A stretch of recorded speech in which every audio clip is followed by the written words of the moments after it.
ప్రార్థన చేసుకుందాం. మా ప్రేంగల పరలోకపు తండ్రి, కృపల దేవ, యేసుక్రీస్తు నామమున పాసంలో చేరుస్తున్నాము. ఈ సమయంలో ప్రభా, నిన్ను ఆరాధించడానికి మాకు ఇచ్చిన తరుణాన్ని బట్టి నీకు ఎంతో వందనాలు ప్రభా. నువ్వు నన్ను ప్రభా ప్రేమించావు. నీ యొక్క ప్రేమ యొక్క ఎత్తు, దాని లోతు, దాని వెడల్పు ప్రభా, నా ఊహకు అందని ప్రభా ప్రేమతో నన్ను ప్రేమించినందుకే నీకు ఎంతో ఉన్నాసం చెల్లిస్తున్నాను ప్రభా. నా తల్లి కంటే, తండ్రి కంటే, నా బంధువుల కంటే ప్రభా, నా స్నేహితుల కంటే, వారందరికంటే ప్రభా, మరి ఎంతో ఉన్నతమైన ప్రేమతో నన్ను ప్రేమించి ప్రభా, శాశ్వతమైన ప్రేమతో నన్ను ప్రేమించి, నేను నిన్ను ప్రేమించకపోయేటప్పటికి ప్రభా నన్ను ప్రేమించినావు ప్రభా. నీకు ఎంతో ఉన్నాను. నేను వెతకకపోయినప్పటికీ ప్రభా, నువ్వు నాకు కనపరుచుకున్నందుకే నీకు ఎంతో ఉన్నాసులు చెల్లిస్తున్నాను. ఆ విధంగా ప్రభా, నీ యొక్క గొప్ప రక్షణ నాకు ఉచితంగా దయచేసిన విధానం బట్టి నీకు ఎంతో ఉన్నాసులు చెల్లిస్తున్నాను.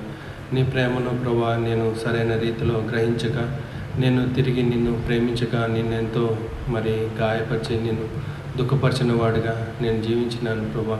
ఆ విధంగా నిన్ను సరైన ఆరాధన నీకు చెల్లించలేని స్థితిలో నేను ఉండినాను ప్రభా. అయితే ప్రభా, మరి నేను ప్రేమించే ప్రతి పరిస్థితులలో నాతో సహానుభావం కలిగి, నిరుత్సాహంలో, నా యొక్క భయంలో ప్రభా నువ్వు పాల్పొందుచు వాటన్నిటి నుండి నాకు విడుదల దయచేస్తూ ప్రభా, మరి నాకు విజయాన్ని అనుగ్రహిస్తున్నందుకే నీకెంతో ఉన్నాసు చెల్లిస్తున్నాను ప్రభా. నిజంగా నా విస్తారమైన పాపములన్నీ కూడా క్షమించి, నా పాపం బట్టి నాకు ప్రతీకారం చేయక, నా దోషం బట్టి నన్ను శిక్షించక ప్రభా, ఉచితంగా నా పాపములన్నీ కూడా క్షమించి ప్రభా నన్ను విమోచించినందుకే నీకెంతో ఉన్నాసులు చెల్లిస్తున్నాను. ఆ విధంగా ప్రభా, నేను కూడా నీ ప్రజలతో మరి కలిసి నా హృదయపూర్వకమైన ఆరాధన నీకు అర్పించడానికి ఇచ్చిన యొక్క ధన్యతను బట్టి నీకెంతో ఉన్నాసులు చెల్లిస్తున్నాము ప్రభా. ఈ యొక్క మరి నెట్ ద్వారా మరి అంతరాయము ఎలాంటిది కలగకుండా ఈ రెండో భాగాన్ని కూడా ప్రభా మరి జరగగట్టుకు సాయం తెచ్చండి. శత్రు యొక్క ప్రతి కార్యాన్ని బంధించి దూరపరుస్తున్నాం ప్రభా. మరి నిరభ్యంతరంగా నీ యొక్క స్వరాన్ని మేము వినడానికి సాయం చేయమని వేడుకుంటున్నాము.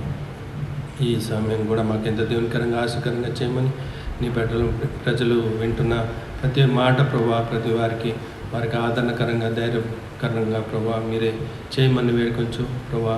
ఆశ్రయించి మా జీవితాన్ని మేము పరీక్షించుకుని సరి చేసుకున్న వారమే యోగ్యమైన జీవితాన్ని మేము కలిగి ఉండడానికి సాయం చేయమని వేడుకొంచు. యేసుక్రీస్తు నామములో ప్రార్థించి వేడుకుంటున్నాం తండ్రి, ఆమేన్. సంఘము ఎట్లా కనబడతా ఉన్నది? దౌర్భాగ్యమైన పరిస్థితిగా కనబడతా ఉన్నది, దిక్కుమాలిన పరిస్థితిగా కనబడతా ఉంది, దరిద్రమైన పరిస్థితిగా, గుడ్డివారుగా, దిగంబరుగా మరి ఉన్నట్టుగా మరి కనబడతా ఉన్నది. కాబట్టి ప్రియులారా, ప్రభు అంటున్నాడు, మీరు మరి అంజూరపు ఆకులను ఖచ్చితంగా చేసుకుని మరి మీరు వస్త్రము ధరించినారని అనుకుంటున్నారు, అయితే మీరు దిగంబరులు అని ప్రభు చెప్తా ఉన్నాడు. మీరు ధనవృద్ధి చేసుకున్నారని అనుకుంటున్నారు, కానీ మీరు దరిద్రులు అని ప్రభు చెప్పేవాడుగా ఉన్నాడు. కాబట్టి దిక్కుమాలిన వారుగా ఉన్నారు అని అంటున్నాడు. కాబట్టి ప్రియులరా, మనము ఈ యొక్క అంజూరపు మరి చెట్టు ద్వారా, ఈ యొక్క అంజూరపు వృక్షం ద్వారా, మరి అంజూరపు ఫలం ద్వారా మనం ఈ యొక్క విషయాలను మనము తెలుసుకోవడానికి మరి సిద్ధపడుచున్నాము. కాబట్టి ప్రియులరా, ఈ యొక్క మానవుని యొక్క జ్ఞానం బట్టి, మానవుని యొక్క యోచన, మానవుని యొక్క ఊహ, లేక మరి మానవుని యొక్క తనకు తాను సమర్థించుకుని చెప్పుకునే విషయం ఏంటంటే, నేను ప్రభు దృష్టిలో నేను మంచిగానే ఉన్నాను, నేను ధనవృద్ధి కలుగజేసుకున్నాను, నేను ధనవంతుడను అని, మరి నాకేమీ తక్కువ లేదు అని అనుకునే పరిస్థితి. కానీ వాస్తవంగా దేవుని దృష్టిలో అయితే మరి దిగంబరులుగా, మరి దౌర్భాగ్యమైన పరిస్థితిలో దరిద్రంగా ఉన్నామని మరి ప్రభు సెలవిస్తూ ఉన్నాడు. కాబట్టి మరి ఆ యొక్క ప్రభు ఒక వ్యక్తి ఆయన దగ్గరికి వచ్చినప్పుడు, ప్రభా నేను నిత్య జీవం స్వతంత్రించుకోవాలంటే ఏం చేయాలి అని అంటే, మరి నీ ఆస్తి నమ్మి మరి బీదలకి అమ్ము, అప్పుడు పరలోకమందు నీకు మరి ధనము అధికమగును అని చెప్పిన వాడుగా ఉన్నాడు. అయితే ఆ యొక్క వ్యక్తి మరి తన ధనాన్ని విడిచిపెట్టుకోలేక, దేవుని వెంబడించలేక, మరి అన్ని ఆజ్ఞలన్నీ నెరవేర్చిన వాడుగా ఉన్నాడు. అన్నీ మరి నేను మంచిగానే ఉన్నాను మరి అని తాను అనుకుంటున్నాడు. కానీ దేవుని విషయంలో ధనవంతుడిగా ఆయన లేకపోయినా వాడుకున్నాడు, దరిద్రుడిగా ఉన్నాడు. కాబట్టి ప్రియులరా, మనము అలాంటి పరిస్థితిలో మనము అపోహ పడకూడదు. నేను దేవుని దృష్టిలో మంచిగానే ఉన్నాను అనే అపోహ మనం పడకూడదు. దేవుని దగ్గర మనము జీవితాన్ని సరిచేసుకోవాలి. దేవుని దగ్గర మన జీవితాన్ని పరీక్ష చేసుకోవాలి. ప్రభా, నా దౌర్భాగ్య స్థితిని నాకు చూపించు, నా దిగంబరత్వాన్ని నాకు చూపించు, నా దరిద్ర స్థితిని నాకు చూపించు అని ప్రభుని అడిగి మనం తెలుసుకునేవారుగా మనం ఉండాలి. ప్రభు దృష్టిలో మనము ఐశ్వర్యవంతులుగా ఉండాలి. కాబట్టి మరి పుట్టం వేయబడిన బంగారంను మీరు కొనుట ద్వారా మీరు మరి ధనవంతులు అవుతారు అని మనం ఇక్కడ చూస్తున్నాం. నీవు ధనవృద్ధి చేసుకున్నట్లు 18వ వచనం, పుట్టం వేయబడిన బంగారంను నీ దిశమల్ల సిగ్గు కనబడుకున్నట్లు ధరించుకుంటూ తెల్లని వస్త్రంను నీకు దృష్టి కలిగినట్లు నీ కన్నులకు కాటుకుని నా యొద్ద కొనుమని నీకు బుద్ధి చెప్పుచున్నాను. కాబట్టి ఆయన దగ్గర మనం కొనుక్కోవాలి. కాబట్టి మరి ఏంటివి అది మనము ధనవృద్ధి చేసుకున్నట్లు అగ్నిలో పుట్టం వేయబడిన బంగారం. కాబట్టి బంగారము అది పుట్టం వేయబడితేనే, అగ్నిలో పుట్టం వేయబడితేనే అది మరి పరిశుద్ధమైన బంగారం, మేలిమి బంగారంగా అది సిద్ధమవుతుంది. అప్పుడే మనము ధనవంతులు దేవుని దృష్టిలో. కాబట్టి ఈ అగ్నిలో పుట్టం వేయబడ్డం అంటే మరి అగ్నిలో కాల్చి వేయబడ్డం. కాబట్టి అది ఆ అగ్ని మనలో ఉన్న మస్టుని అంతటిని కూడా తొలగించేదిగా ఉంటుంది. కాబట్టి ఎప్పుడైతే ఆ మస్ట్ అంతా కూడా తొలగించబడిపోతుందో అప్పుడు మనము మరి ధనవంతులుగా కాగలం, దేవుని దృష్టిలో ధనవంతులుగా కాగలం. చూడండి, ఇర్మియా గ్రంథము 24వ అధ్యాయము, ఇర్మియా గ్రంథము 24వ అధ్యాయము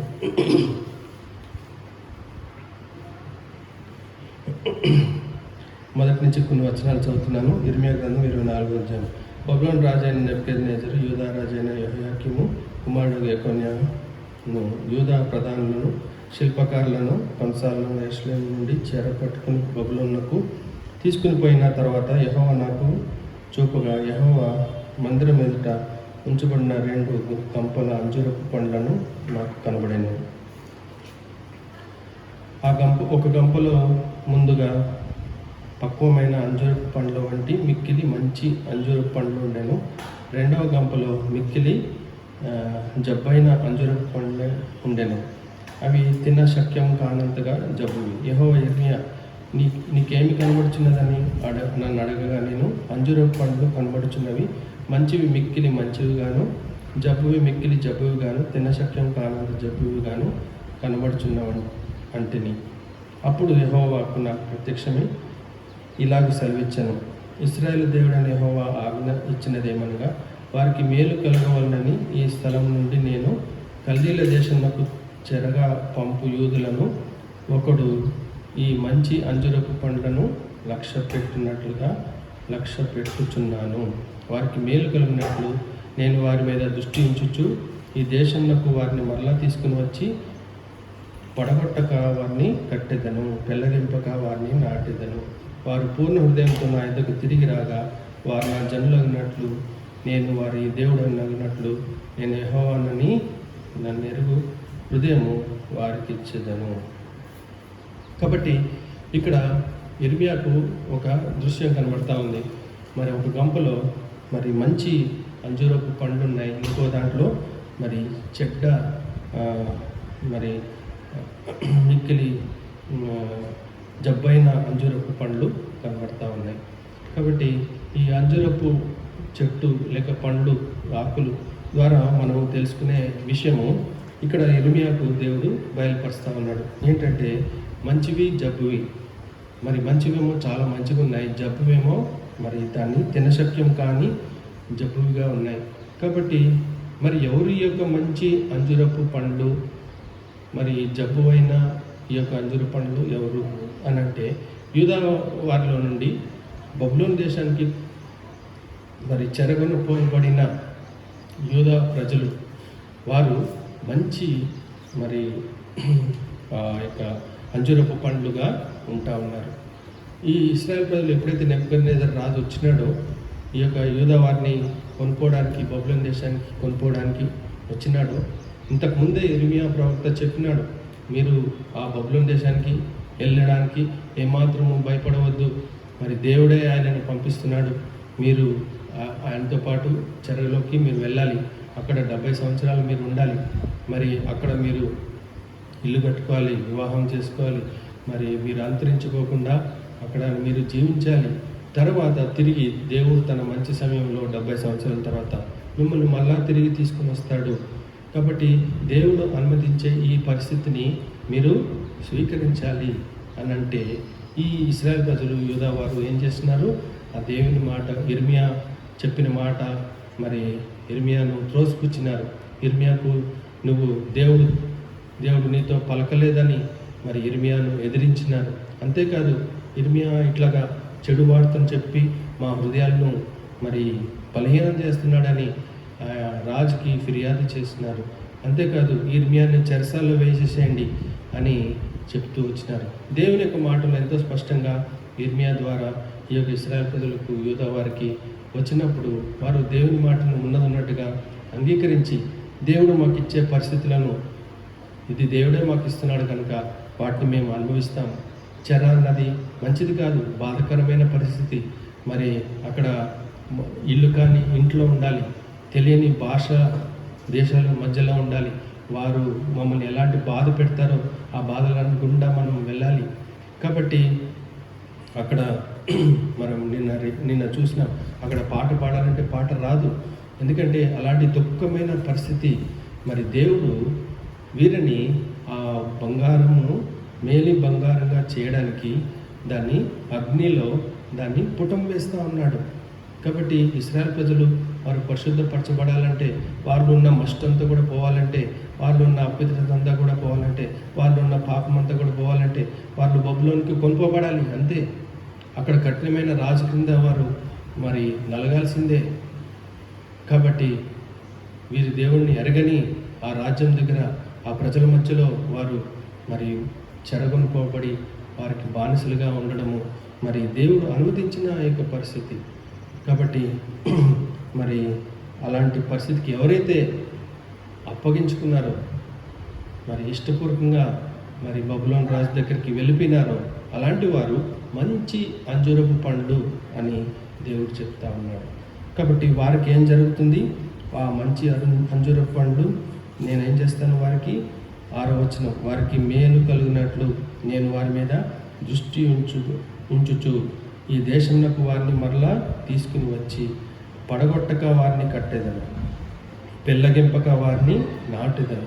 వారు పూర్ణ హృదయంతో నా యొద్దకు తిరిగి రాక వారు నా జనులగినట్లు నేను వారి దేవుడు నగినట్లు నేను యెహోవానని నన్ను ఎరుగు హృదయంను వారికి ఇచ్చేదను. కాబట్టి వారిని పెళ్ళగొట్టక నాటేస్తాను, వారిని ఆశీర్వదిస్తాను, వారిని తిరిగి రప్పిస్తాను, నేను వారికి దేవుడిగా ఉంటాను, నన్ను ఎరిగే హృదయం వారికి ఇస్తాను, వారు పూర్ణ హృదయంతో నా ఎదుకు తిరిగి మరి వచ్చేటట్టుగా నేను చేస్తాను. కాబట్టి నా జనులుగా నేను ఉంచుతాను, వారిని మంచి అంజూరపు పండ్లుగా ఉంచుతాను, ఆశీర్వదిస్తాను అని ప్రభు చెప్తా ఉన్నాడు.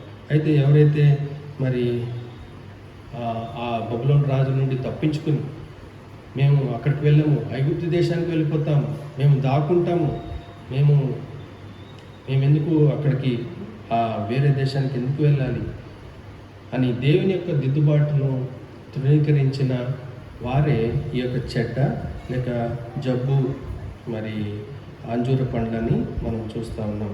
కాబట్టి 8వ వచనం చూస్తున్నాం. మరియు యూదా రాజైన సిద్కియా అతని ప్రధాన దేశంలో శేషించిన వారిని, ఐగుప్తు దేశమును నివసించు వారిని మిక్కిలి జబ్బువైనందున తినశక్యం కానీ ఆ జబ్బు అంజూర పండు వలె ఉండజేసేదనని యెహోవా సెలవిచ్చినాడు.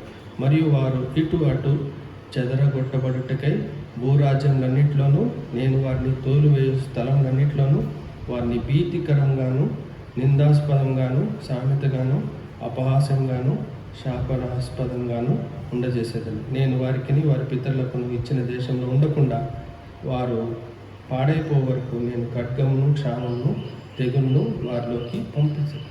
కాబట్టి ఈ జబ్బైన ఈ అంజూర పండ్లు ఎవరు అంటే దేవుని యొక్క శిక్షకు లోబడకుండా దేవుడు అనుమతించే పరిస్థితులను ఉన్నట్టుగా స్వీకరించకుండా దాని విషయంలో సనుగుతూ గొనుగుతూ దాని నుండి పారిపోవడానికి మరి మరి దేవుని విషయంలో మరి సనుగుచు, దేవుడు నాకు ఎందుకు ఈ కష్టం ఇచ్చాడు, ఎందుకు ఈ అనారోగ్యం ఇచ్చాడు, నాకే ఇలాంటి పరిస్థితి ఎందుకు వచ్చింది అని చెప్పి ఆ పరిస్థితి నుండి పారిపోవడానికి ప్రయత్నం చేసే ప్రతి వారు కూడా మరి జబ్బు, అంజూర పండ్లని దేవునికి వాక్యం సెలవిస్తాము.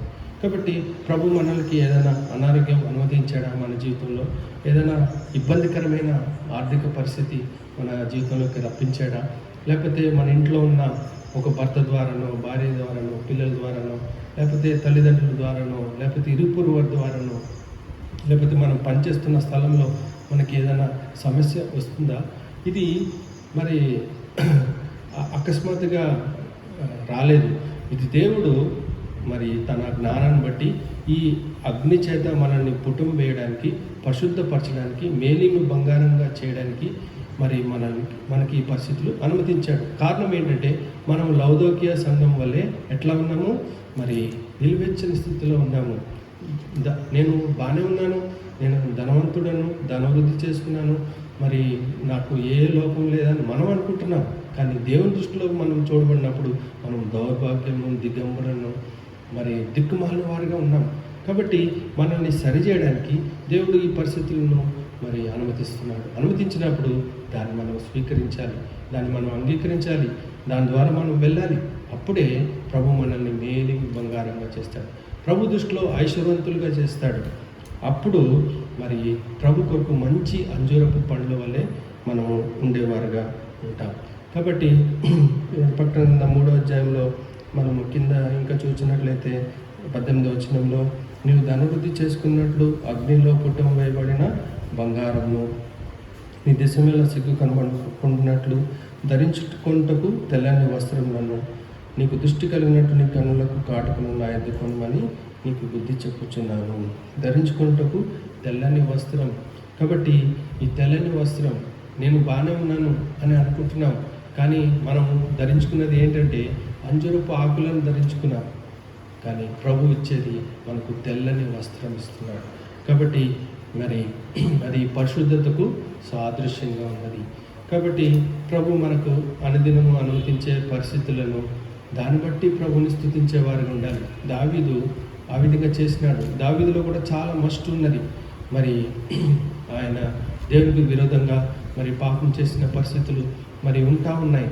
తన ఆలోచనలో, చూపుల్లో, నడకలో, ప్రవర్తనలో, క్రియల్లో మరి ఉంటూ వచ్చినాయి. అయితే దాన్ని పరిశుద్ధపరచడానికి అనేకమైన కష్టాల గుండా తీసుకుని వెళ్ళినా కానీ ఆయన ఏమన్నాడు, మరి నేను ఎల్లప్పుడూ యెహోవాను సన్నుతించేదను, నిత్యము ఆయన కీర్తి నా నోట ఉండును. ప్రియులారా, దావీదు లాంటి స్వభావం నీకు నాకు ఉండాలని ప్రభు కోరుతున్నాడు. అందుకనే దావీదుని ఆ విధంగా మేలి బంగారంగా సిద్ధపరిచి కొలుములో వేసి ఆయన కాల్చి అది మేలిమి బంగారంగా చేసిన తర్వాత ప్రభు దావీదు గురించి ఏమంటాడంటే, దావీదు ఎవరో గుర్తిరుగుతారా, ఆయన యొక్క హృదయానుసారుడు, నా మనసులో ఉన్న చిత్తానంతటినీ నెరవేర్చేవాడు అని దావీదు గురించి చెప్తా ఉన్నాడు. దావీదుకి మరి ఆయన యొక్క తన కుమారుడి నుంచి పారిపోతూ ఉంటుంటే చెప్పులు లేకుండా మరి ఎంతో దుఃఖంతో, మనసులో ఎంతో బాధ, దుఃఖము, మరి నడుచుకుంటూ వెళ్ళిపోతూ ఉంటుంటే షిమ్మే అనే ఒక బెన్యామీనుడు, ఒక సామాన్యమైన ఒక వ్యక్తి, ఆయన రాజ్యంలో ఒక వ్యక్తి, మరి ఆయన హోదాకు మనం చూసినట్లయితే దావీదు దగ్గర ఉన్న అభిషేక్ కానీ, యోవాబు కానీ వాళ్ళు ఏమంటారు, వీడు ఒక చచ్చిన కుక్క అని అంటున్నారు. కాబట్టి ఈ కుక్క వాడు ఇలాంటి మాటలు మాట్లాడుతుంటే నువ్వు ఎందుకు ఊరుకుంటున్నావు, ఈ చచ్చిన కుక్క ఒక్క దెబ్బతో మేము వాడిని చంపేస్తాము అని అన్నప్పుడు అప్పుడు దావీదు ఏమంటాడు, దేవుడు ఆయనని ఏమని చేయమని చెప్పాడు, దూషించమని చెప్పాడు. ఇది దేవుడు అనుమతించినాడు. మనం ఆ వ్యక్తిని చూస్తున్నాం కానీ ఆయన నన్ను దూషించడానికి దేవుడే ఆయనని మరి అనుమతించినాడు. రాళ్ళు విసురుతూ ఉన్నాడు, ఇసుక విసురుతున్నాడు, బురద విసురుతుంటే నీలాగా నాలాగా ఆయన వెంటనే రియాక్ట్ అవ్వలేదు. నేనేమనుకుంటున్నావు, రాజుని, నువ్వు ఆఫ్టర్ ఆల్ చచ్చిన కుక్క లాంటి వాడు నా మీద బురద చల్లుతావా, నా మీద ఇసుకిసిరుతావా, నా మీద రాలిసిరుతావా, నన్ను దూషిస్తావా, చీపో నరహంతకుడా అని మరి తిడతా ఉన్నప్పుడు దేవుడు అనుమతిస్తున్నాడు. ఎందుకు ఆయనను మీరు మరి దూషిస్తున్నారు? అననివ్వండి, తిట్టనివ్వండి, ఇది దేవుడు అనుమతిస్తున్నాడు. కాబట్టి ఆ విధంగా నువ్వు నేను కూడా మనం తీసుకోగలిగితే మనం మేలిమి బంగారంలాగా మనం సిద్ధమవుతాం. మనము పరిశుద్ధత, మన జీవితంలో పరిశుద్ధత కొరకు మనము ఆశపడేవారుగా ఉండాలి. నీతి కొరకు ఆకలి దప్పిలు కలిగిన ధన్యులు వారు తృప్తిపరచబడతారని మరి దేవుని వాక్యంలో మనం చూస్తున్నాం. కాబట్టి నీతి కొరకు మనం ఆశపడాలి. కాబట్టి మరి మన శరీరానికి ఆరోగ్యము ఎట్లాగో అట్లాగే మన ఆత్మకు మరి పరిశుద్ధత అంత ప్రాముఖ్యమైనది. మన శరీరంలో ఏదైనా రోగము ఉంటే దాన్ని ఉండనియండి, పర్లేదే, చిన్న రోగమే కదా అని అనుకుంటామా? వెంటనే హాస్పిటల్కి పరిగెడతాం. హాస్పిటల్కి పరిగెట్టి అది ఏం రోగమో, అది ఉన్నది ఎక్కువైపోతుందేమో, అది ఇంక మళ్ళీ ఎక్కువ కాకముందే దాన్ని తొలగించండి అని మనము వెంటనే ఏ చిన్న రోగాన్ని కూడా మనము సహించం. మన పిల్లలకి ఏదైనా ఒక చిన్న రోగం ఉంటే సర్లే ఉండనిలే, చిన్న రోగమే కదా అని అనుకుంటామా? మన పిల్లల్లో కానీ ఏ రోగం ఉండకూడదు, ఏ చిన్నది కూడా ఉండకూడదు. మొత్తము రోగరహితంగా ఉండాలి, ఆరోగ్యంగా ఉండాలి అని మనం ఎట్లా కోరుకుంటామో శరీరాల కొరకు, అదేవిధంగా ప్రభు మన ఆత్మలో ఎలాంటి పాపాన్ని కూడా ఆయన మరి సహించడు. మనం పరిశుద్ధంగా ఉండాలి, తెల్లని వస్త్రములు ధరించేవారిగా ఉండాలి. పైకి కాదు తెల్ల వస్త్రము, లోపల అంతరంగంలో మరి పాపం లేని వారిగా జీవించాలని దేవుని యొక్క ఉద్దేశం. ఆ వస్త్రాన్ని దేవుడికి ఇవ్వాలని కోరుకుంటున్నాడు.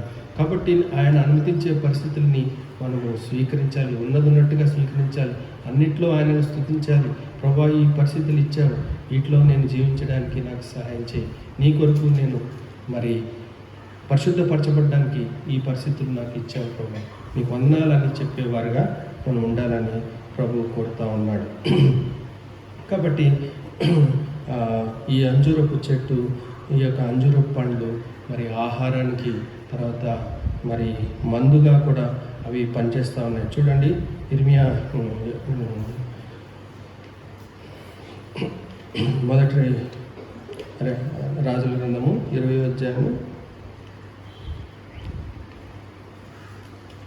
మొదటి రాజుల గ్రంథము 20వ అధ్యాయం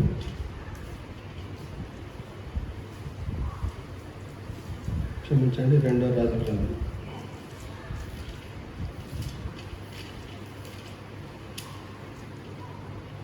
20వ అధ్యాయం 7వ వచనం, 6-7 వచనాలు చదువుతున్నాను. ఇంకా 15 సంవత్సరములు ఆయుష్ నీకు ఇచ్చేదను, మరియు నా నిమిత్తము, నా సేవకుడైన దావీదు నిమిత్తము ఈ పట్టణమును నేను కాపాడుచు, నిన్నును ఈ పట్టణమును అశ్షూరు రాజు చేతిలో పడకుండా నేను విడిపించేదను. పిమ్మట యెషయి అంజూరపు పండ్ల ముద్ద తెప్పించు అని చెప్పగా వారు దాన్ని తెచ్చి కుప్పు మీద వేసిన తర్వాత అతడు బాగుపడాను. అంజూరపు పండ్ల ముద్ద. కాబట్టి ఈ అంజూరపు పండ్ల ముద్ద మరి రోగాన్ని స్వస్థపరిచే ఆ యొక్క గుణము కలిగి ఉన్నది. కాబట్టి దీని ద్వారా మనము తెలుసుకోవాల్సిన విషయం ఏంటంటే, మనము మరి అంజూరపు పండ్లు అది మన ఆరోగ్యానికి, మన యొక్క ఆహారానికి మరి ఇవి ఎంతో మరి అవి అవసరం. కాబట్టి మన జీవితాలు అట్లాగా మరి ఇతరులకు ఉండాలి, మనకు మనం ఉండాలి. కాబట్టి ఈ యొక్క విషయంలో ఆహారానికి కూడా మరి మధురాన్ని ఇచ్చే ఈ యొక్క ఆహారం. చూడండి, యెహోషువ గ్రంథము, క్షమించండి, న్యాయాధిపతుల గ్రంథము 7వ అధ్యాయం, న్యాయాధిపతుల గ్రంథం 9వ అధ్యాయం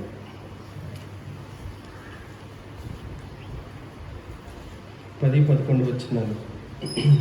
న్యాయాధిపతుల గ్రంథము 9వ అధ్యాయం 10-11 వచనాలు. అప్పుడు చెట్లు నీ వచ్చి మమ్మల్ని ఏలమని అంజూరపు చెట్టు నడకగా, అంజూరపు చెట్ల మీద రాజనై ఉండి ఇటు అటు ఊగుటకు నా మాధుర్యమును, నా మంచి ఫలమును నేను ఇక మానుదనా అని వాటితో నేను.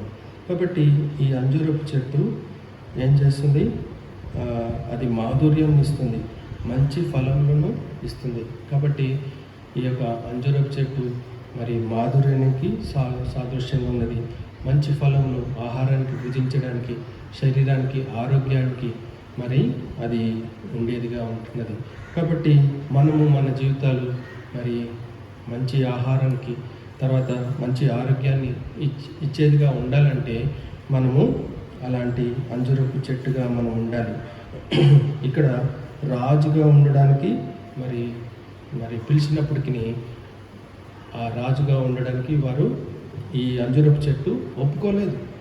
కాబట్టి అనేకసార్లు మరి మనము అధిక స్థాయికి మరి వెళ్ళాలని కోరుకుంటూ ఉంటాం. కాబట్టి అలాంటి అవకాశం వచ్చినప్పుడు మరి మనము దాని కొరకే ఎంతో ప్రయాసపడుతూ ఉంటాం. నేను ఒక పై స్థాయికి వెళ్ళిపోవాలి, నేను అందరికీ అధికారంగా ఉండాలి, అందరినీ ఏలాలి అనే మరి మనసు ప్రతి ఒక్కరికి ఉంటుంది స్వాభావికంగా, మనుషు రీతిగా. యేసు యొక్క శిష్యులు కూడా వారు ఏమని చెప్పారు? వారి యొక్క తల్లి వచ్చి, అయ్యా మరి నా 2 కుమారులు యాకోబు, యోహాను ఏమై ఉండాలి? నువ్వు పరలోక రాజ్యంలో సింహాసనం మీద కూర్చున్నప్పుడు నీ కుడి వైపున ఒకరు, ఎడమ వైపున ఒకరు ఉండాలి అని కోరుకున్నాడు.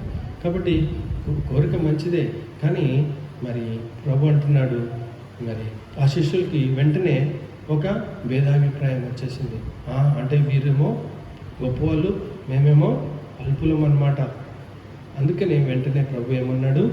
ఎవరైతే చిన్న బిడ్డ వల్లే తగ్గించుకుంటాడో అలాంటి వాడే పరలోక రాజ్యంలో గొప్పవాడు అని మరి చెప్తా ఉన్నాను.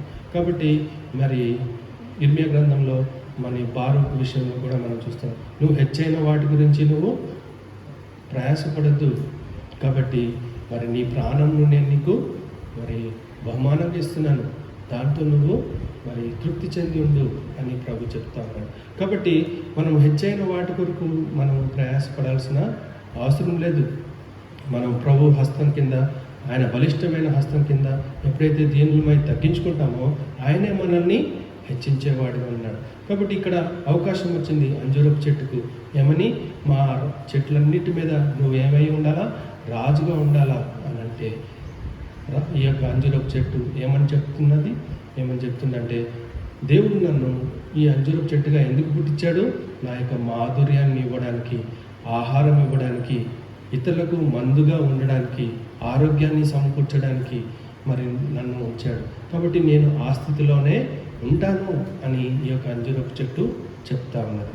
కాబట్టి ఈ అంజూరపు చెట్టు ద్వారా, ఈ యొక్క ఫలం ద్వారా మనం నేర్చుకుంటున్న ఈ యొక్క పాఠాలు మనము ఎంతో అమూల్యమైనవి. కాబట్టి మనము ప్రభు మనల్ని ఏ స్థితిలో అయితే ఉంచాడో ఆ స్థితిలో మనము సంతృప్తి కలిగి ప్రభు కొరకు ఆ స్థాయిలో ఎలాగా సంపూర్ణంగా మన పనిని నిర్వర్తిస్తున్నామా లేదా అన్నది చాలా ముఖ్యం. సాతాను మరి లూసిఫర్, ఆయన స్థానం ఏంటి? చాలా గొప్ప స్థానం. చెప్పాలంటే ఉన్న ఆ దేవదూతలందరికంటే ఆయన గొప్ప ఉన్నతమైన స్థాయిలో ఉన్నాడు. ఆ దూతలకు అధిపతిగా ఉన్నాడు. ఆ దూతల అధిపతి ఆ దూతలందరితో కలిసి దేవుణ్ణి ఆరాధించాలి.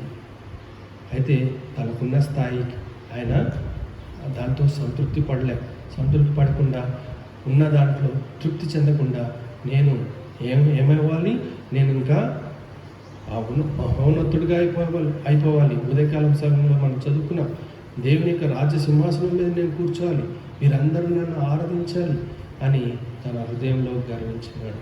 కాబట్టి ప్రియులారా, ప్రభు నిన్ను నన్ను ఏ స్థితిలో అయితే ఉంచాడో, ఏ స్థితిలో అయితే పిలిచాడో దాంట్లో మన పనిని మనం నమ్మకంగా చేయడము ప్రాముఖ్యము. ఎప్పుడైతే దాన్ని విడిచి మనం పైకి మనము ప్రయాసపడుతూ ఉంటామో మన మాధుర్యం పోతుంది, మనము ఆహారంగా ఉండడం విషయంలో తప్పిపోతాము.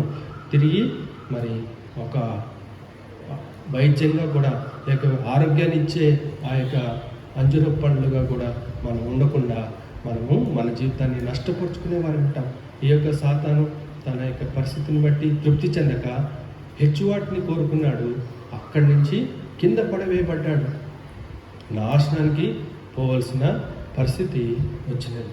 కాబట్టి ప్రభు మనల్ని ఏ స్థితిలో వచ్చినాడో, ఏం చేయమంటున్నాడో, ఎక్కడ ఉండమంటున్నాడో అక్కడ ఉండడము మనకు, మన పని ఏంటో అది మనము ఆ స్థాయిలో ఉండాలని ప్రభు కోరుతున్నాడు. మొదటి రాజుల గ్రంథము 4వ అధ్యాయము, మొదటి రాజుల గ్రంథము 4వ అధ్యాయము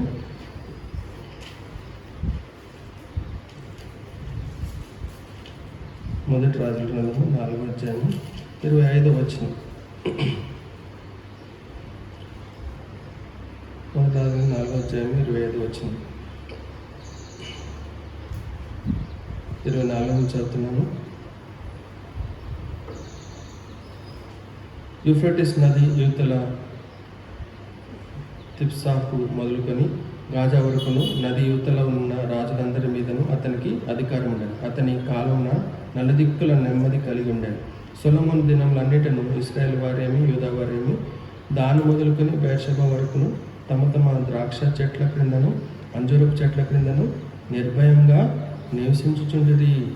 అంజూరపు చెట్ల క్రిందను నిర్భయంగా నివసిస్తూ ఉన్నారట. ఎందుకు? అవి ఎవరి దినాలు? సొలొమోను యొక్క దినాలు. సమాధానం. సొలొమోను అంటే ఏంటి? సమాధానం కుమారుడు. కాబట్టి మరి ఆయనకి నెమ్మది ఉన్నది. చుట్టుపక్కల ఎలాంటి యుద్ధాలు లేవు, ఏమీ లేవు. ప్రతివాడు తన యొక్క ద్రాక్ష చెట్టు కింద, తర్వాత అంజూరపు చెట్టు కింద నిర్భయంగా నివసిస్తూ ఉన్నారు. కాబట్టి మరి అలాంటి జీవితము నీవు నేను కలిగి ఉండాలని ప్రభు కోరుతున్నాడు. అలాంటి జీవితం మనకు కావాలా? అలాంటి నెమ్మది కలిగిన జీవితం మనకు కావాలా? అయితే సామెతల గ్రంథము 27వ అధ్యాయంలో ఒక మాట చూస్తాం. సామెతల గ్రంథము 27వ అధ్యాయం, సామెతల గ్రంథము 27వ అధ్యాయము 18వ వచనం. సామెతల గ్రంథము 27వ అధ్యాయము 18వ వచనం. అంజూరపు చెట్టును పెంచువాడు దాని ఫలము తినును, తన యజమానుని మన్నించువాడు ఘనత నొందును. తన యజమానుని మన్నించువాడు ఘనత నొందును. ఎవరైతే తమ యజమానుని దగ్గర కనిపెట్టుకుంటారో, తన యజమానునికి లోబడి జీవిస్తూ ఉంటారో, చిత్తము ప్రభువా అని సిద్ధంగా ఉంటారో, ఒక దాసుడు యజమానుడి దగ్గర మరి ఏ విధంగా జీవిస్తాడో, మనము మన యజమానుడైన ప్రభు దగ్గర మనం ఎప్పుడైతే జీవిస్తామో అప్పుడు ఆ అంజూరపు చెట్టు కింద నిర్భయంగా మనము జీవించేవారుగా ఉంటాం. సమాధానకరంగా మనం జీవించేవారుగా ఉంటాం. కాబట్టి మన యజమానుడైన ప్రభు దగ్గర మనము వేచి ఉండాలి. కాబట్టి ఆయన కరుణించే వరకు మనము వేచి ఉండాలి. చూడండి, కీర్తన గ్రంథము 131.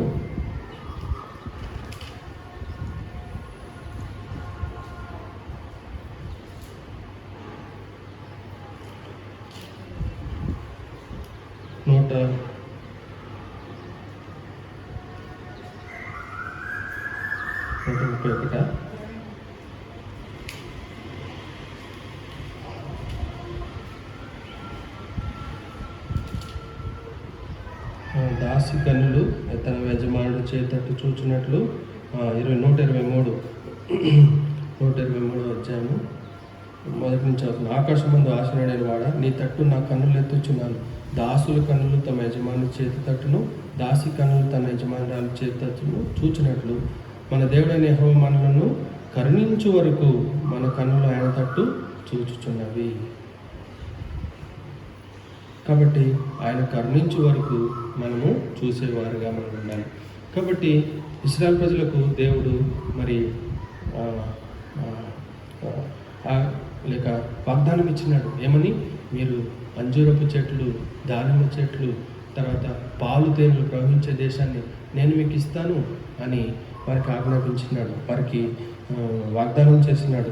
చూడండి, ద్వితీయోపదేశకాండము 8:8 వచనం. ద్వితీయోపదేశకాండము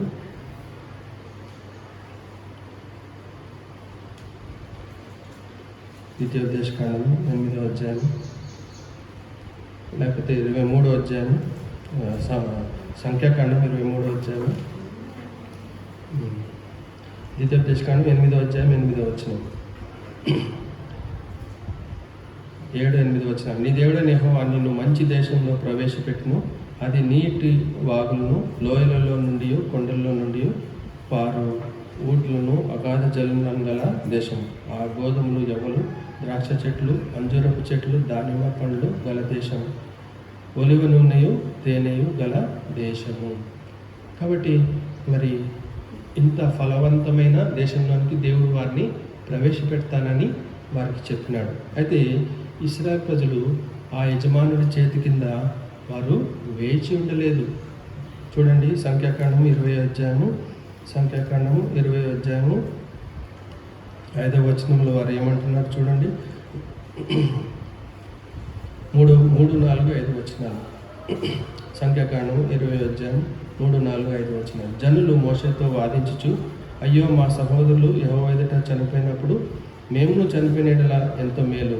అయితే మేమును మా పశువులను ఇక్కడ చనిపోయినట్లు ఈ అరణ్యంలోనికి యెహోవా సమాజంను మీరేలా తెచ్చితిరి? ఈ కాని చోటికి మమ్ము తెచ్చుటకు ఐగుప్తుల నుండి మమ్మను ఏల రప్పించితిరి? ఈ స్థలంలో గింజలు లేవు, అంజూరాలు లేవు, ద్రాక్షలు లేవు, దానిమ్మలు లేవు, త్రాగుటకు నీళ్ళే లేవు అన్నది. అయ్యా, పెద్ద ఏదో వాగ్దానం చేసేసినారు. ఏమని? పాలు తేనెలు ప్రవహించే దేశం, అంజూర పండు, దానిమ్మ పండు, ద్రాక్ష పండు, ఇవన్నీ చెప్పారు. కానీ అసలు ఇవన్నీ పక్కకు పెట్టి నీళ్ళు కూడా లేవు ఇక్కడ అని దేవుని మీద, మోషే మీద వారు సదిగినట్టుగా మనం చూస్తూ ఉన్నాం. దేవుని సన్నిధిలో మన యజమానుడి దగ్గర ఆయన చేతి క్రింద మనము వేచి ఉండాలని ప్రభు చెప్తా ఉన్నాడు. అప్పుడే మనం నిర్భయంగా ఆ అంజూరపు చెట్టు కింద మనము భుజించేవారుగా, మన ఆరోగ్యం నిమిత్తమై ఆ అంజూరపు పండ్లను, మన ఆరోగ్యం నిమిత్తం, మన క్షేమం నిమిత్తమై మనము కలిగి ఉంటాం. కాబట్టి అంజూరపు చెట్టు గలవాడు దాని ఆహారం, దాని ఫలంను భుజిస్తాడు. కాబట్టి ఎవరు అలాంటి ఫలంను భుజిస్తారు? ఎవరైతే తమ యజమానుడి దగ్గర వేచి ఉంటాడో, మన్నిస్తాడో.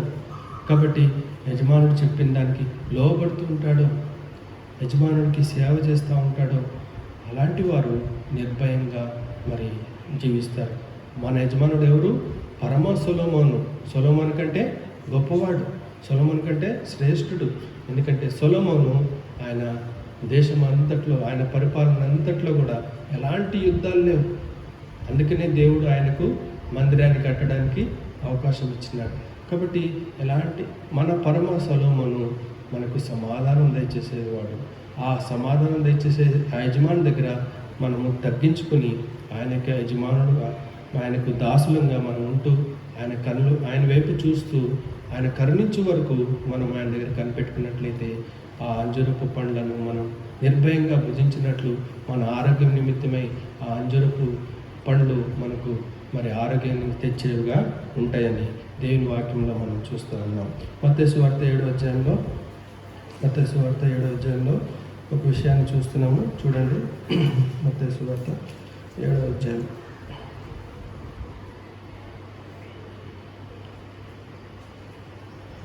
15వ వచనం నుంచి చదువుతున్నాను. 7వ అధ్యాయం 15వ వచనం. అబద్ధ ప్రవక్తలను గురించి జాగ్రత్త పడుడి. వారు గొర్రెల చర్మములు వేసుకొని మీ యొద్ద కొత్తిరి, కానీ లోపల వారు క్రూరమైన తోడేలు. వారి ఫలముల వలన మీరు వారిని తెలుసుకుందరు. ముండ్ల పొదలలో ద్రాక్ష పండ్లైనను, పల్లేరు చెట్లైనను, అంజూర పండ్లైనను కోయుదురా. కాబట్టి మరి అబద్ధ ప్రవక్తలు వారు దేనికి సాదృశ్యంగా ఉన్నారంటే ముండ్ల పొదలుగా మరి సాదృశ్యంగా ఉన్నారు, మరి పల్లేరు చెట్లుగా సాదృశ్యంగా ఉన్నారు. కాబట్టి మనము అట్లా ఉండరాదు, మనము అబద్ధ ప్రవక్తలుగా ఉండరాదు. కాబట్టి మరి ఈ అబద్ధ ప్రవక్తలు వారు గొర్రె చర్మములా వేసుకొని వారు క్రూరమైన తోడేలుగా ఉంటారు. లోపలేమో క్రూరమైన తోడేళ్ళు, పైకేమో మరి గొర్రె చర్మములు కప్పుకున్న వారుగా ఉంటారు. కాబట్టి వారికి జీవితము పల్లేరు చెట్టు జీవితము, లేకపోతే ముండ్ల పొదల జీవితము. అయితే అట్లాంటి వారిగా మనం ఉండవద్దు. అబద్ధ ప్రవక్తలు అంటే వారు ప్రభు నుండి మరి మాట కాక మరి వారు తమ సొంత మాటలు చెప్పేవారుగా ఉంటారు. ఎందుకంటే వారికి జీవితంలో దేవునికి వారు లోబడరు. వారు పైకి ప్రభువా ప్రభువా అని పిలుస్తారు, కానీ దేవునికి చిత్తానికి వారు లోబడరు. దేవుని మాటకు లోబడరు. మనం అంజూరపు చెట్ల కింద ఫలించేవారుగా మనం ఉండాలంటే మనం ప్రభువాన్ని పిలుస్తున్నాము. అయితే ఆయన ప్రభువు యజమానుడు. ఆయన ఎట్లా జీవించినాడు, ఆయన ఎట్లా లోబడినాడు, మనం కూడా మన యజమానుడికి లోబడాల్సిన అవసరత, ఆయన చిత్తాన్ని నెరవేర్చేవారుగా మనం ఉండాలని ఈ వాక్యం ద్వారా మనం తెలుసుకుంటున్నాం. మనం ఒకవేళ ఆయన చిత్తాన్ని నెరవేర్చకుండా మన ఇష్టాన్ని నెరవేర్చేవారుగా ఉన్నట్లయితే మనం కూడా అబద్ధ ప్రవక్తులమే, మనం కూడా పల్లేరు చెట్లమే, మనం కూడా మరి ఈ యొక్క ముళ్ళ చెట్లుగా మనము ఉండేవారుగా మనం ఉంటాం. కాబట్టి ప్రభు యొక్క చిత్తాన్ని నెరవేర్చే మరి అంజూరపు చెట్లుగా ఫలించేవారుగా మనం ఉండాలని ప్రభు కోరుతూ ఉన్నాడు. మత్తయి సువార్త 21వ అధ్యాయము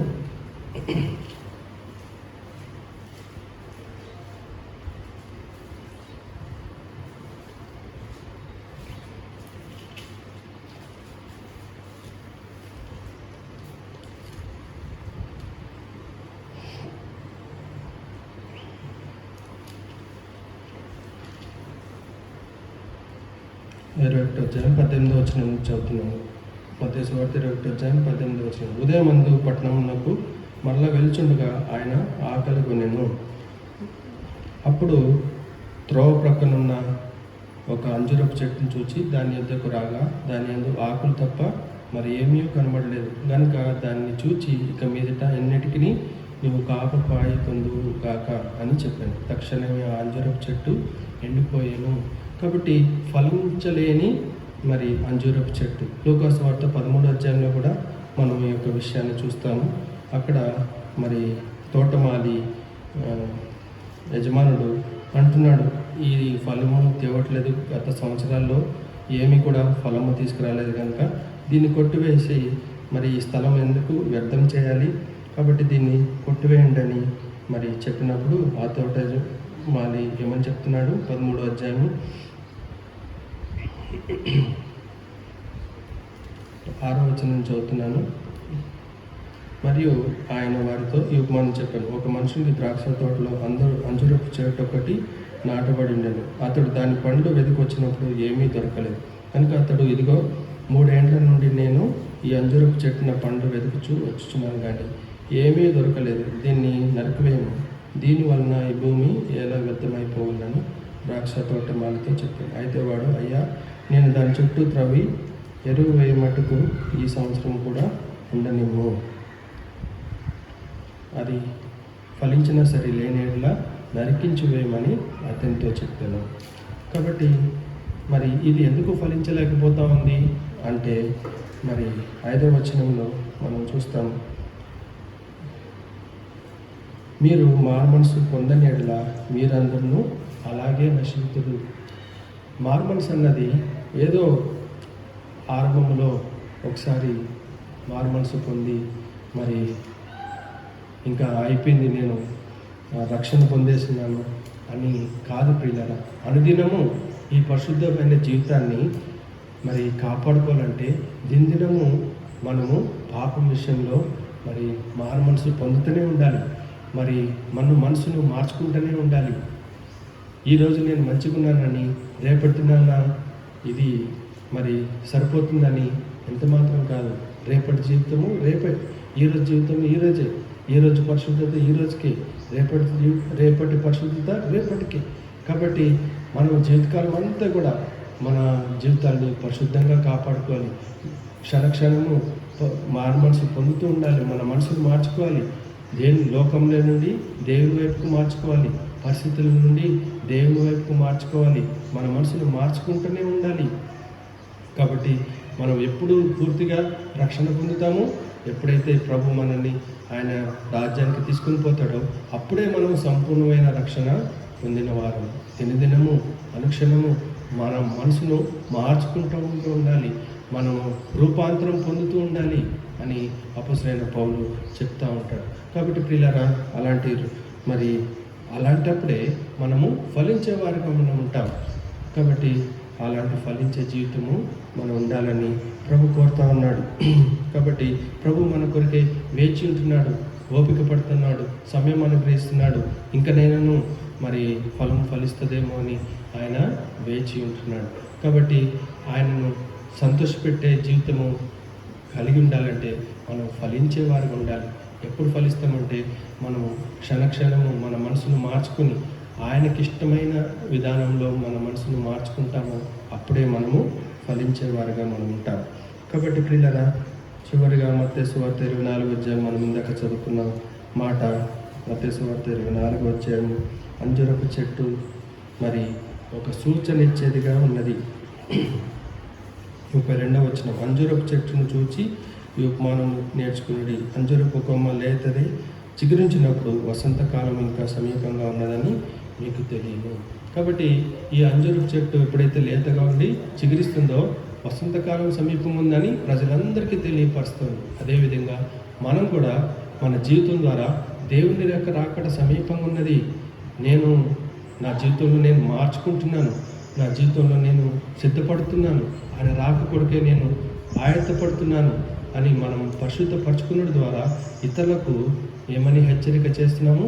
దేవుని రాకడ సమీపంగా ఉన్నది, ఆయన త్వరలో రాబోతున్నాడు, నేను సిద్ధంగా ఉన్నాను, నేను వెళ్ళిపోతున్నాను, మీరు కూడా సిద్ధంగా ఉండండి అని హెచ్చరిక చేసే అంజూరపు చెట్టుగా మనం ఉండాలని ప్రభు కోరుతున్నాడు. కాబట్టి ప్రియులరా, మన జీవితంలో ఈ యొక్క అంజూరపు చెట్టు ద్వారా మనం ఏమైతే నేర్చుకున్నామో దాన్ని మన హృదయంలో భద్రపరచుకొని మన జీవితాలు సరిచేసుకొని ప్రభు కొరకు జీవించడానికి ప్రభు మనకి సాయం చేయని ప్రార్థన చేసుకున్నాం. మా ప్రేమల పరలోకపు తండ్రి, ప్రభు అందుబాటులో విత్తబడిన వాక్యం నీరు కట్టి ఫలింపచేయండి. మా జీవితం అంజూరపు చెట్టు వలె ప్రభు, మరి మా యొక్క జీవితాన్ని మా పాపమును మేము కప్పుకునేవారుగా, అంజూరపు ఆకులతో కప్పుకునేవారుగా, నేను బాగానే ఉన్నాను అని చెప్పుకునేవారుగా కాకుండా ప్రభా, నువ్వు మమ్మల్ని పరిశుద్ధపరచడానికి మా జీవితంలో అనుమతించే అగ్ని లాంటి పరిస్థితిని ప్రభా, మమ్మల్ని మేలిమి బంగారంగా పరిశుద్ధపరచడానికి మేము అనుమతించగలటకు సహాయం చేయమని వేడుకొంచున్నాము. ఆ యొక్క మంచి మరి అంజూరపు పండ్ల వల్లే ప్రభా ఉండగలుగుటకు యూదావారు ఏ విధంగా కల్దీల దేశముకు నెబుకద్నెజరు దగ్గరకు వెళ్ళినారు, ఎన్నో బాధలు, దుఃఖములు, కష్టములు సహించి నువ్వు తిరిగి వారిని రప్పించినప్పుడు వారు మరి సరి చేసుకునే వారమే మరి నీ యొద్దకు మరి వారి సొంత దేశానికి తిరిగి వచ్చి మరి దీవించబడ్డారు. అట్లాంటి మరి మంచి అంజూరపు పండుగ మేము ఉండగలటకు, మరి మార్చబడగలటకు సహాయం చేయమని వేడుకుంటున్నాము. జబ్బు అయినా అలాంటి నీ యొక్క శిక్షణను తృణీకరించే వారిలో మేము ఉండకుండా, జబ్బు అయిన అంజూర పండుగ ఉండకుండా సహాయం చేయమని వేడుకుంటున్నాం. ప్రభా, నీకెంతో ఉండాలి. ఈ యొక్క అంజూర పండు మరి ఆహారానికి ప్రభా, ఆరోగ్యానికి ఎంతో అవసరమని ప్రభా, మేము హెచ్చువాటి అందు లక్ష్యం ఉంచక నువ్వు మమ్మల్ని ఏ స్థితిలో అయితే ఉంచామో ఆ స్థితిలో మేము నమ్మకంగా జీవించడానికి సహాయం తెచ్చండి. మాలో గర్వానికి ఎలాంటి ఆస్కారం లేకుండా ప్రభా, సర్దిద్దుకోవడానికి, దీనులమై తగ్గించుకోవడానికి సహాయం తెచ్చామని వేడుకొంచున్నాం. ప్రభా, ఇంకెంతో ఉన్నా చెల్లిస్తున్నాం. ఆ విధంగా ప్రభా, మరి మా యజమానుడి చేతి కింద మేము దీనులమై ఉండగలటకు, ఆయన కొరికే కనిపెట్టుకోగలటకు సహాయం తెచ్చేయండి. మా పరమ సొలొమోను ప్రభా, మరి సమాధానకర్తయ్య దేవుడు కనుక ప్రభా, మరి మేము నిర్భయంగా మేము ఉండగలటకు సహాయం తెచ్చండి. దాని నిమిత్తమే నీ దగ్గర కనిపెట్టుకోవడానికి సహాయం తెచ్చండి. ఇశ్రాయేలు ప్రజల వల్లే వ్యసన పడకుండా ప్రభా, సనగకుండా గొనకుండా ప్రభా, నీ సమయం కొరకు మేము వేచి ఉండగలటకు సహాయం చేయమని వేడుకొంటున్నాము.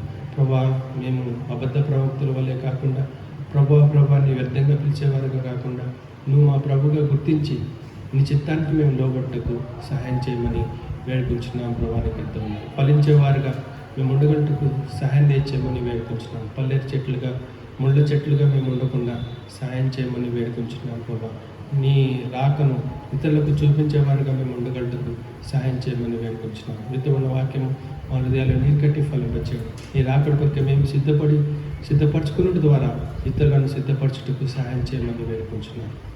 ఇంకెంతో ఉండాలి. ఈ విధంగా ప్రభా, మరి నీ వాక్యాన్ని విన్న ప్రతి బిడ్డను కూడా మీరు జ్ఞాపకం చేసుకుని ఆశీర్వదించండి. అంతరాయం కలిగిన ప్రతి పరిస్థితిని బట్టి మమ్మల్ని క్షమించి ప్రభా, మరి మరుసటి తరుణాల్లో ప్రభా, మరి మంచి సమయం మేము కలిగి ఉండటకు ఎలాంటి అంతరాయం లేకుండా ప్రభా, మరి మీరే సహాయపడవలసిందిగా కోరుచున్నాం. నీకే వందనాలు చెల్లిస్తూ నీ రాకడ కొరకే మేము సిద్ధపరచున్నాము. యేసుక్రీస్తు నామములో ప్రార్థించి అడిగి వేడుకొంచున్నాము తండ్రి. ఆమేన్. చిన్న పాట పాడుకుందాము.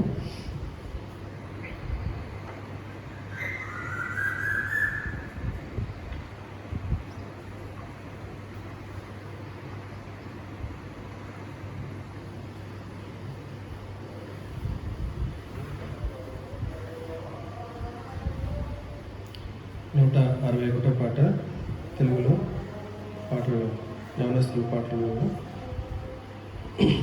161 క్రీస్తు యేసు వారసులం.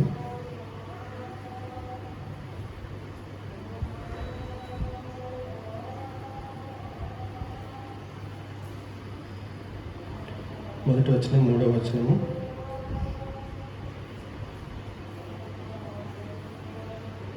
ఆఖరి వచనం. మొదటి వచనం, మూడవ వచనము, ఆఖరి వచనం పాడుతుంది.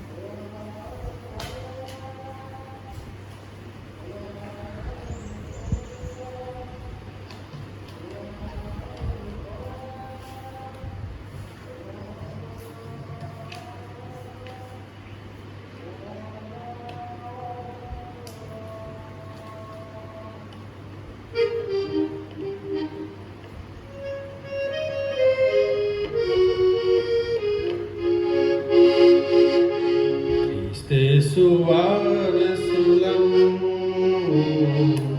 దేవుని వారసులం. క్రీస్తు వారసులం, దేవుని వారసులం. దేవాని రాజ్యమే రానిమ్ము మా ప్రభువా. దేవాని రాజ్యమే రానిమ్ము మా ప్రభువా. ఎవరెవరి పాపములు క్షమింపబడును.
దయచేసి ఈ యొక్క వారపత్రంలో గమనించాల్సిందిగా కూర్చున్నాము. మరి ఈ యొక్క సాయంకాలము 4 గంటలకు మరి పిల్లల సండే స్కూల్ మనం కలిగి ఉంటాము. 4 గంటల నుంచి 5 గంటల వరకు మరి సండే స్కూల్ పరిచర్య కలిగి ఉంటాం ఈ దినాన్ని. కాబట్టి దయచేసి తిరిగి 4 గంటలకు మరి సండే స్కూల్ పరిచర్య కలిగి ఉంటాం. మీ ఇంట్లో ఉన్న పిల్లలకు మరి చుట్టుపక్కల ఎవరైనా పిల్లల్ని కూడా ఆహ్వానించి వారికి మరి యొక్క విషయాన్ని తెలియపరచవలసిందిగా కోరుచున్నాను. తిరిగి మరి బుధవారం ఉదయం 11 గంటలకు సహోదరుల కోరిక సిస్టర్స్ మీటింగ్ ఆన్లైన్లో మనం కలిగి ఉంటాము. బుధవారం ఉదయం 11 గంటలకు దయచేసి మరి సహోదరులు కూడుకోవాల్సిందిగా కోరుచున్నాను. మీ ఇళ్లలో ఈ యొక్క ఆన్లైన్ విషయాన్ని చూడవలసిందిగా కోరుచున్నాను. తిరిగి ప్రవచితమైతే గురువారం అనగా థర్స్డే గురువారము సాయంత్రము 7 గంటలకు మనం బైబిల్ స్టడీ కలిగి ఉంటాము. మరి మార్ట్ నగర్ నుంచి మరి లింక్ మీకు పంపిస్తాము. కాబట్టి మరి మా గురువారం సాయంకాలం 7 గంటలకు బైబిల్ స్టడీ కలిగి ఉంటాం. తిరిగి ప్రవచితమైతే శుక్రవారం సాయంకాలము 7 గంటలకు సంఘ ప్రార్థనగా మనం తిరిగి సమావేశం కలిగి ఉంటాం. తిరిగి ప్రవచితమైతే వచ్చే ఆదివారము ఉదయం 10 గంటలకు మనం ఆరాధన కలిగి ఉంటాం. కాబట్టి కూడుగుల కొరకు దయచేసి ప్రార్థించండి. మీ భాగాన్ని మీరు పొందాల్సిందిగా కోరుచున్నాం. ఇతరులకు కూడా మరి తెలియపరచండి. ఆ విధంగా మేలు పొందాల్సిందిగా కోరుచున్నాం. మా అందరి కోసం ప్రార్థించండి. మీ అందరి కోసం ప్రార్థన చేస్తున్నాం.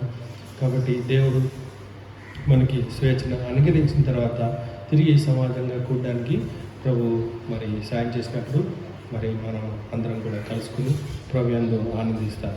అంతవరకు మరి మీ ప్రార్థనలలో అందరినీ జ్ఞాపకం చేసుకోవాల్సిందిగా కోరుచున్నాం. మన తండ్రి అయిన దేవుని యొక్క ప్రేమ, యేసుక్రీస్తు ప్రభు యొక్క కృప, పరిశుద్ధాత్మ యొక్క అన్యోన్య సహవాసం మనతో ఎప్పుడు సదాకాలం తోడైండుగాక. ఆమేన్. నేను నిన్ను ఎన్నడూ విడువను, నేను నిన్ను